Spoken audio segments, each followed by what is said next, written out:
ஏய் மீனாட்சி, மீனாட்சி, சார் இது 1.5 பவுன் செயின். கட்ட வேண்டிய காசை விட அதிகமாவே வரும். இத வச்சுக்கோங்க சார். இப்ப கதவை திறந்து விடுங்க. ஏய், நாங்க கஷ்டப்படுறோன்னு உங்ககிட்ட கையேந்தனமா? நாங்க என்ன அசிங்கப்படுத்துறியா நீ? ஏம்மா, அந்த புள்ளதான் செயினை கொடுக்குது இல்லம்மா. இப்ப நம்ம வீட்டுக்குள்ள போகணும், அதானே முக்கியம்.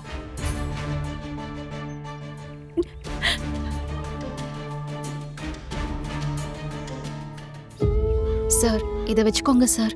என்னம்மா, நாங்க என்ன அடை கடையை வச்சிருக்கோம்?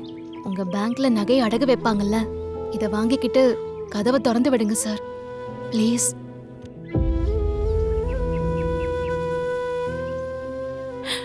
ஐயா, தயவு செஞ்சு வாங்கிக்கோங்க. என் பொண்ணுக்கு கல்யாணம் முடிஞ்சு முதல் தடவையா வீட்டுக்கு வந்திருக்கா. இது மட்டும் நடக்காம போயிடுச்சுன்னா காலத்துக்கும் அது தப்பா போயிடுங்க. தயவு செஞ்சு வாங்கிக்கோங்க. என்னம்மா இப்படி பண்றீங்க?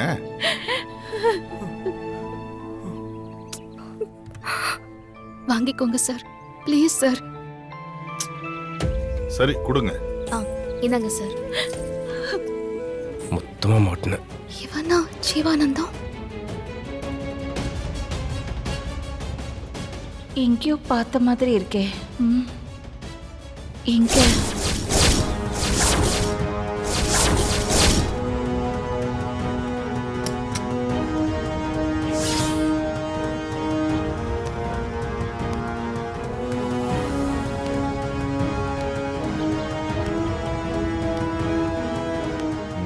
சார் வந்துட்டாப்ல. அப்பதா பணத்தை தூக்கிட்டு போனவன் வந்துட்டான் பாருங்க.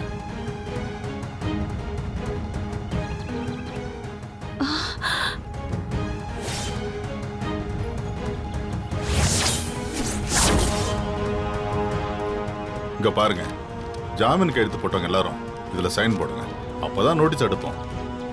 சார், நான் கையெழுத்து போடுறேன். நீங்க யாரு? ஜாமீன் கையெழுத்து போடுற 3 பேர்ல நானும் ஒருத்தன். என் பேரு ஜீவா, மனுவோட தம்பி. இந்த பொறுக்கி பைய மாமாவோட தம்பியா? டேய் ஜீவா, உன்னாலதான் நாங்க எல்லாரும் வெளியே நின்னுக்கு இருக்கோம். ஏண்டா ஜீவா, என்னடா மனோ உங்ககிட்ட பணத்தை கொடுத்தேன்னு சொல்றான், நீ பணத்தை கட்டலையா? என்னால நீ செஞ்ச காரியத்தெல்லாம் கூட பொறுத்துக்க முடியும். ஆனா என் அக்கா கல்யாணம் ஆகி வீட்ல ஒரு அடி நிம்மதியா எடுத்து வைக்க முடியல. அதுக்கு காரணம் நீதான். சொந்த வீட்ல இருந்தே காசை திருடி இருக்க. குடும்பத்து மேல அக்கறையே இல்லாம பணத்தை கட்டாம விட்டுட்டு 50 அரியரை வச்சுக்கிட்டு போஸ்டர் ஒட்டிட்டு இருக்க. நீ எல்லாம் ஒரு மனுஷனாயா? இன்னும் இந்த வீட்ல எத்தனை பேர் இந்த மாதிரி இருக்காங்கன்னு தெரியலையே. ஏய், வாய மூடு.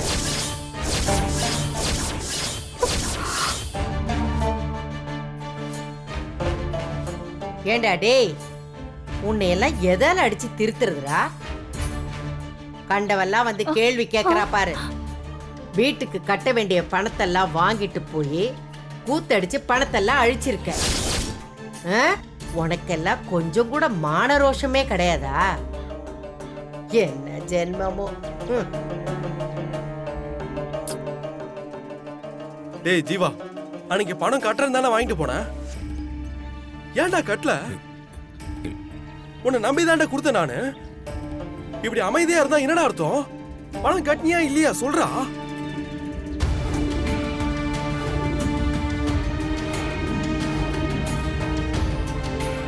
ஆமா சார். டேய், இதெல்லாம் அப்புறம் பேசிக்கலாம். முதல்ல போய் கையெழுத்து போடுங்க.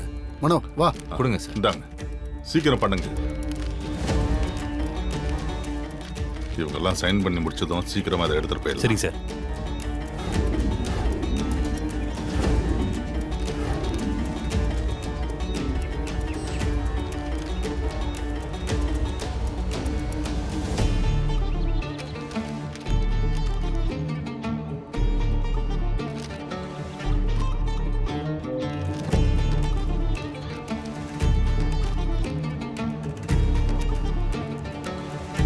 உனக்கு மட்டும் தனியாக சொல்லணுமா? கையெழுத்து போடு. இந்தா போடு.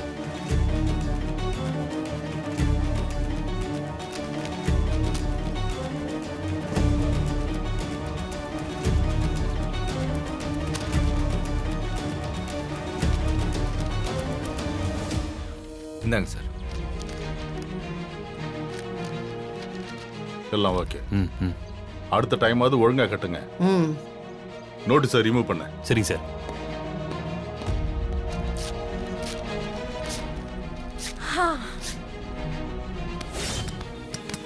சரி வா போலாம். Okay sir. என்ன வந்த அன்னைக்கு அக்காவை விரட்டி விடலான்னு பாக்குறீங்களா? அப்படி ஏதாவது செஞ்சீங்க என்ன செய்வ? என்னடி செய்வ? வெளிய அனுப்புனா என்ன நீ செய்ய போற? ஏய், உன் தங்கச்சிக்காரி உன்னையும் சேர்த்துதான் கூட்டிட்டு போவேன்னு சொல்றா. நீயும் போயிடுமா? போ. நீயும் போ. வா, நீயும் கூட போ.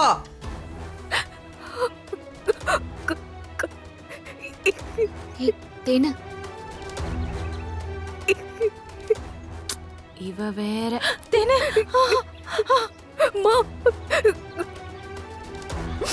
வேணாமா? ஒண்ணு இல்லம்மா, ஒண்ணு இல்ல. அப்பத்தா, ம், என்ன அப்பத்தா? வேணாம் அப்பத்தா, இதெல்லாம் ரொம்ப தப்பா அப்பத்தா. டேய், அவதான் கையோட கூட்டிட்டு போறேன்னு அடம் பிடிக்கிறாளே, போக சொல்லு. அப்பதா, இப்போ எதுக்கு இப்படி பண்ணிட்டு இருக்க? அவங்க என்ன தப்பு பண்ணாங்க? வீட்டை மீட்டு கொடுத்துருக்காங்க, அது தப்பா? டேய், உனக்கெல்லாம் பேச அருகதையே இல்லடா. இந்த பாரு, பேசாம போயிடு. இங்க பாரு அப்பதா, தப்பு பண்ணது நான் தான். என்ன வேணாலும் சொல்லு, அடி உத என்ன வேணாலும் செய்யு. அவங்களையே அசிங்கப்படுத்துற? அவங்க பாவம் அப்பதா, அவங்கள வீட்டுக்குள்ள விடு. எலே, கொஞ்சம் வாய மூடுறியா? நீ எனக்கு புத்தி சொல்ல வந்துட்டிய. இதோ இருக்காளே, இவளும் நீயும் ஒரே இனம்தான். உருப்படாததுங்க. டேய், உன்னாலதானடா என் வீட்டை சீல் வச்சாக. நீ இப்ப வந்து இங்க நியாயம் பேசுறியா? என் கோவத்தை கலப்பாத, பேசாம அங்கிட்டு போயிடு. அப்பதா டேய்